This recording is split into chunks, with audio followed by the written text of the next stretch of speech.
Hi, everyone. This is Hal Krosman with Screenwriting U.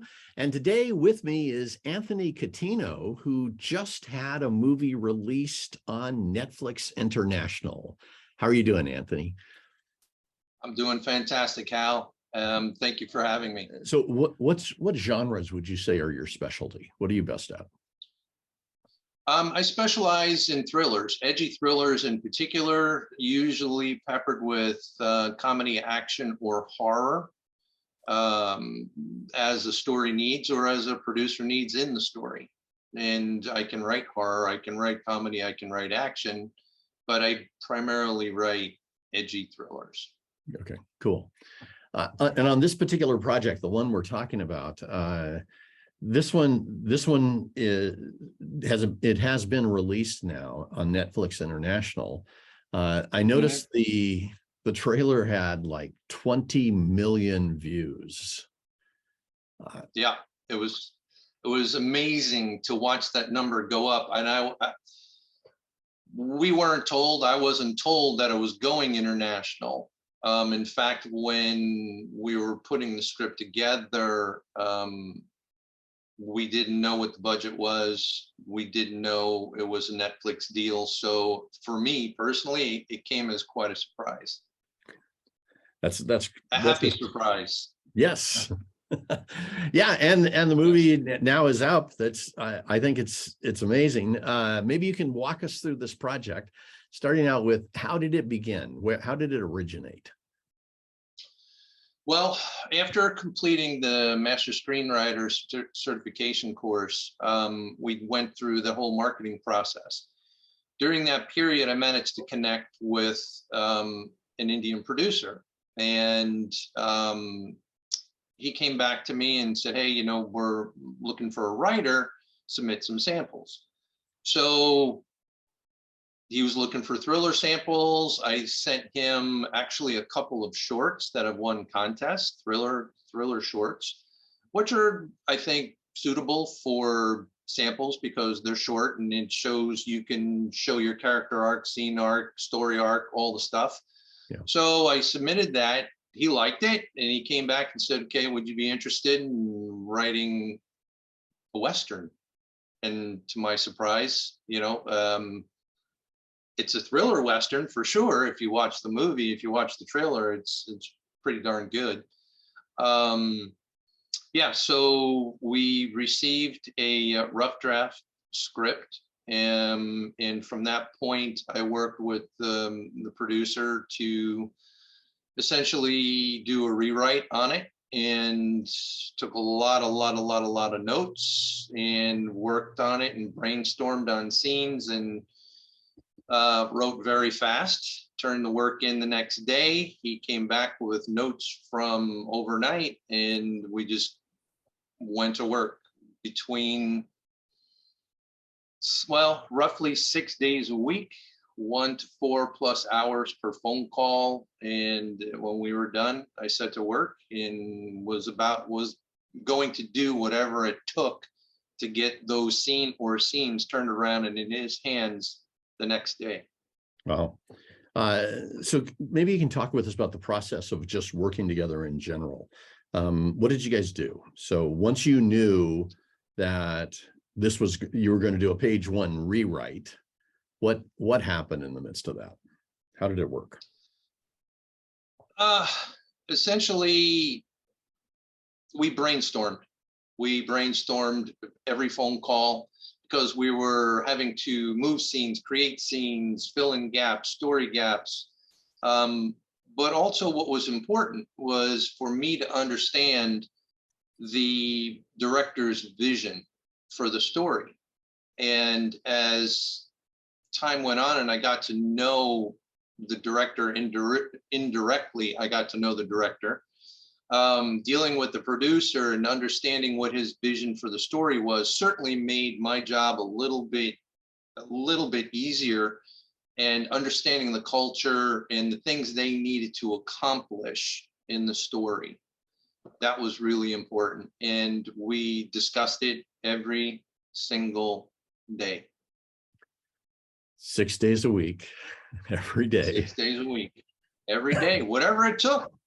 I mean, you do whatever it takes to get it done. I felt like I was more of a partner than a writer on the story.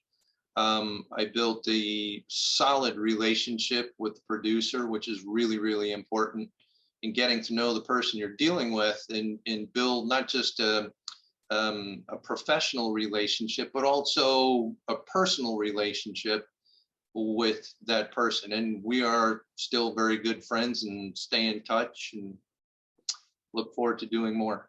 Excellent. Excellent. Wow. So my guess is if you're in the midst of doing that and you guys were re-brainstorming every scene, did you ever have times where you wrote something and came back and it just didn't work? Yes, of course. Because when you're writing that fast, and you have a general idea of what your scene needs to be and what needs to be accomplished. And I don't think any producer is expecting perfection the first time out, but it needs to be pretty good. And sometimes, what you think might not be what they're thinking. And yeah, I was told very bluntly several times, I don't like it. And you just have to regroup, get back to brainstorming. Okay, fine, let's scratch that. There's 100 different ways to write this scene, so let's figure out the one that's going to work. And that's what we did. We got to brainstorming, and some of those calls were longer than the others, but yeah, we did what we had to do. See, I love that. That's really a bunch of things that you just said are so important. Recognizing first that there are 100 ways you could write any scene, right? My guess is as you were doing that, did you start to get more and more clear on kind of what his vision was, or what the director's vision was, or what would work? Yeah, understanding the characters and their traits was key. So I did spend considerable time at the beginning trying to understand who the players were in the story, and then try and wrap those traits into a Western thriller, no less. It is pretty gritty and violent, but yeah, we had to brainstorm quite a bit and make sure all of those elements were incorporated. So the other thing that you said you got things done pretty fast, right? So did you actually have the conversation with the producer, figure out what the scene was, and then write it that night and get it back to him? That's exactly what happened. So we would be on the phone. We'd be discussing the notes from the day before, and then the scenes that we're working on presently, taking those notes, making the changes to previous scenes, adapting those scenes and incorporating them into the current scenes, and moving everything forward. And once we hung up the phone, I set to work on it, and by the next day, he had his scene or scenes that we discussed. I think that helped a number of ways on their side, because they were able to make decisions much faster because they got the scenes in their hands faster, and things moved along quite a bit once everybody got into rhythm. So how do you do that, Anthony? Going from idea to writing, turning it back in the next day, listening to more notes, rewriting. So sometimes you're rewriting scenes while you're writing the next one, right? It's like, a little bit. How do you do that as a writer? Well, yeah, you could, there's a number of ways, but primarily, my writing chair has a seat belt. I just make sure I don't go anywhere or get distracted, because there's a lot of things that can distract you from what needs to get done. But there was a sense of urgency with, getting this project finished.